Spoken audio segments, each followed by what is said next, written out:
이 기능적 장기량이 적을수록 우리는 신선한 공기를 매번 받아들일 수 있는 것이죠. 책을 큰 소리로 읽거나 노래를 큰 소리로 부르거나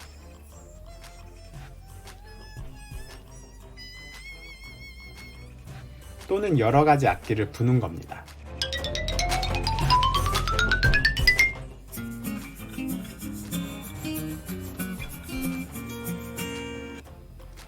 안녕하세요, 덴트장입니다. 요즘 숨은 잘 쉬고 계신가요? 혹시 바이러스에 감염될까봐 마스크 안에서 짧게 숨을 쉬고 계신 건 아닌지, 오늘은 건강하게 숨 쉬는 법에 대해 다루어 보도록 하겠습니다. 바이러스로부터 우리를 지키기 위한 방법과도 밀접한 연관이 있으니 절대 놓치지 마시고요. 이번 영상은 제 15년지기 친구이자 이비인후과 전문의 대학병원 펠로우 선생님의 자문과 함께 제작한 영상입니다. 앞으로 종종 각종 전문의 선생님들과의 콜라보 영상이 있을 예정이니 기대되신다면 구독 버튼 누르고 시작해 주시고요. 우리는 호흡을 1분에 약 15회, 하루에 2만 회, 1년에 730만 회 숨을 쉬게 됩니다. 호흡은 감정과도 큰 연관이 있어 불안과 스트레스가 쌓이면 호흡이 나빠지고, 반대로 호흡이 안정적이면 불안한 감정을 잘 다스릴 수 있게 됩니다. 뿐만 아니라 호흡은 자율신경과 상호작용을 해서 호흡이 불안정하면 자율신경 불균형으로 각종 질병에 노출되게 됩니다. 이렇듯 호흡의 질에 사소한 차이가 쌓이고 쌓여 건강 상태의 차이가 벌어져 우리의 노화 속도에도 영향을 주는 것이죠. 반대로 호흡이 안정적이면 건강한 삶을 영위할 수 있겠죠? 오늘 다룰 내용은 다음과 같습니다. 코호흡과 구강호흡, 어떤 게 정답인가? 바이러스가 던진 화두, 마스크 호흡의 진실, 복식호흡, 지금 잘못하고 있는 건 아닌지 점검해보는 시간을 가져보도록 하겠습니다. 그리고 의식하지 않아도 자동적으로 호흡의 질을 향상시키는 방법을 알아보겠습니다. 마지막으로 컨트롤할 수 없는 수면 중의 호흡인 코골이와 수면 무호흡, 어떻게 관리할지 말씀드릴게요. 입으로 하는 호흡과 코호흡, 어떤 것이 정답일까요? 대부분 아시겠지만 무조건 코호흡입니다. 입으로 하는 호흡은 위험합니다. 코호흡, 왜 중요할까요? 첫째로 보온 기능입니다. 코는 흡입된 공기를 5에서 34도로 가열할 수 있고, 분당 7리터까지 흡입된 기류를 따뜻하게 할 수 있습니다. 둘째로 가습 기능입니다. 공기가 따뜻하고 촉촉한 상태로 들어가야 하는 이유는 무엇일까요? 저온과 건조한 상태는 바이러스가 좋아하는 환경이므로, 코호흡은 바이러스가 우리 몸에 번식하는 것을 어느 정도 막아주게 됩니다. 세 번째로 코털 자체가 방어벽으로 작용하여 여러가지 먼지, 티끌 같은 이물질을 걸러내는 필터 역할을 하게 됩니다. 우리 귀여운 코털의 물리적 방어 기능, 직관적으로 이해할 수 있겠죠? 마지막으로 치과적으로 아데노이드 얼굴이라고 해서 청소년기까지 입호흡을 하면 앞니는 튀어나오고 얼굴이 좁고 길게 변해버리게 됩니다. 코가 막혀서 구강호흡이 힘들다면 코점막에 피가 모여 있어서 그럴 확률이 큽니다. 코 부위에 찜질을 통해 개선이 가능합니다. 하루 10에서 15분, 하루 2회 따뜻한 정도로 찜질을 해주세요. 하지만 코가 막힌 근본적인 원인을 찾기 위해선 이비인후과에서 검사를 받아보시는 게 좋겠죠? 마스크 호흡의 진실입니다. 요즘 마스크 안 쓰고 계신 분들 없죠? 마스크 왜 써야 될까요? 마스크는 방금 앞에서 설명드린 코 호흡의 장점이 한층 더 강화된다고 생각하시면 됩니다. 가온, 가습, 필터 역할이죠.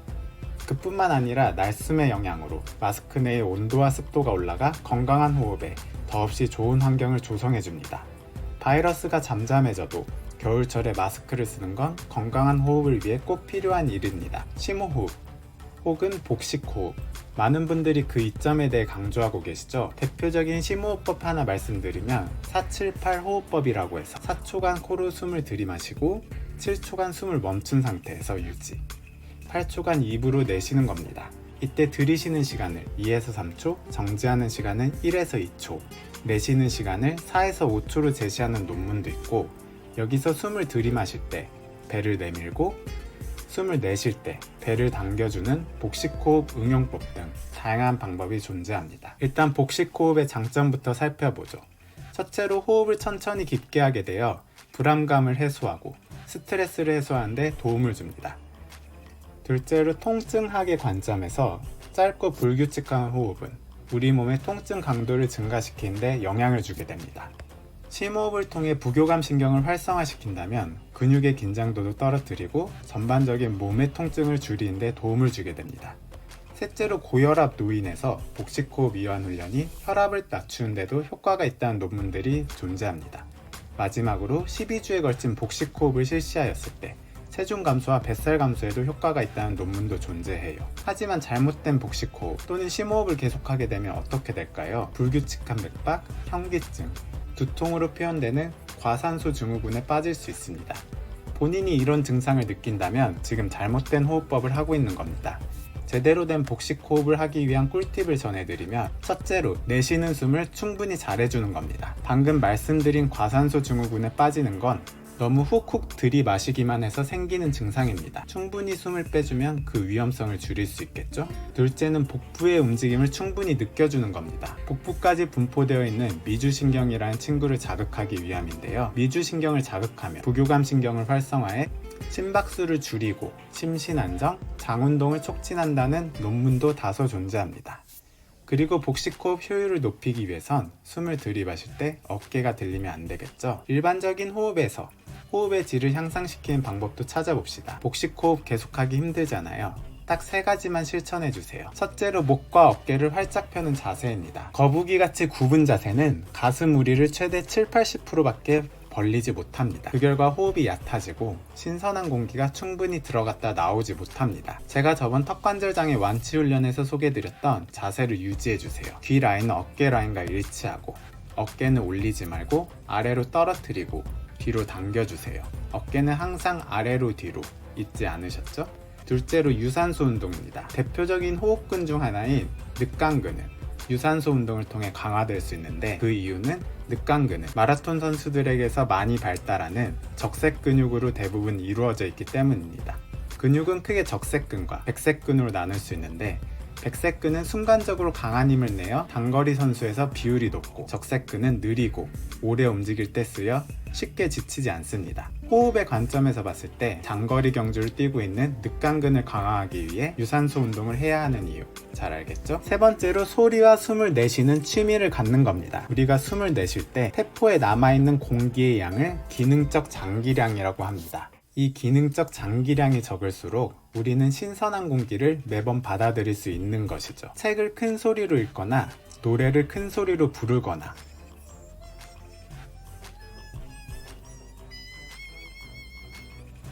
또는 여러가지 악기를 부는 겁니다. 이러한 숨을 내쉬는 훈련을 평소에 한다면 그만큼 기능적 장기량이 적어지고 건강하고 효율적인 숨을 쉴 수 있게 되는 것이죠. 마지막으로 수면 중에는 조절할 수 없는 코골이와 수면 모호흡증을 개선하는 방법을 알려드리며 마무리하겠습니다. 첫째로 비만일수록 수면 모호흡증과 코골이가 증가하는 경향이 있는데요. 본인이 과체중 이상일 경우 적절한 간격으로 0.5에서 1kg씩 빼서 적정 체중을 유지하는 겁니다. 둘째로 수면을 취하지 않는 일상생활 중에도 몸이 너무 피곤하지 않게 유지하는 겁니다. 낮에 과도한 피로는 숙면을 방해하기 때문인데요.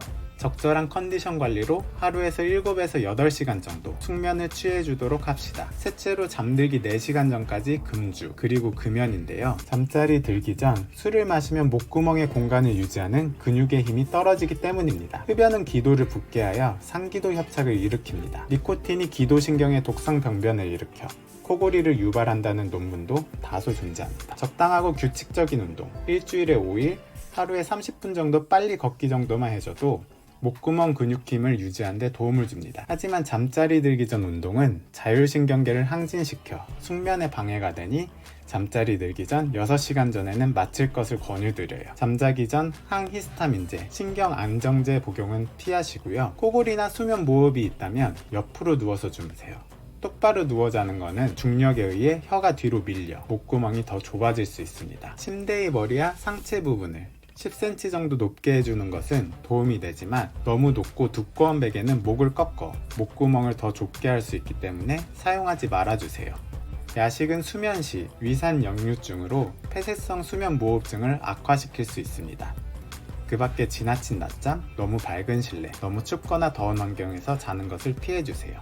수면 모호흡과 코골이는 오늘 빠르게 핵심만 다루어 봤는데 다음에 더 자세히 다루어 보는 시간을 가져보겠습니다. 그래서 썸네일에서 제시한 땡땡은 3개의 정답이라는 것을 알려드리며 영상 마무리하겠습니다. 코호흡, 마스크 호흡, 그리고 올바른 복식 호흡. 오늘 영상은 여기까지입니다. 도움이 되셨다면 구독과 좋아요 부탁드려요. 디자인을 도와주신 분이 궁금하다면 인스타그램에서 외로미를 검색해주세요. 감사합니다.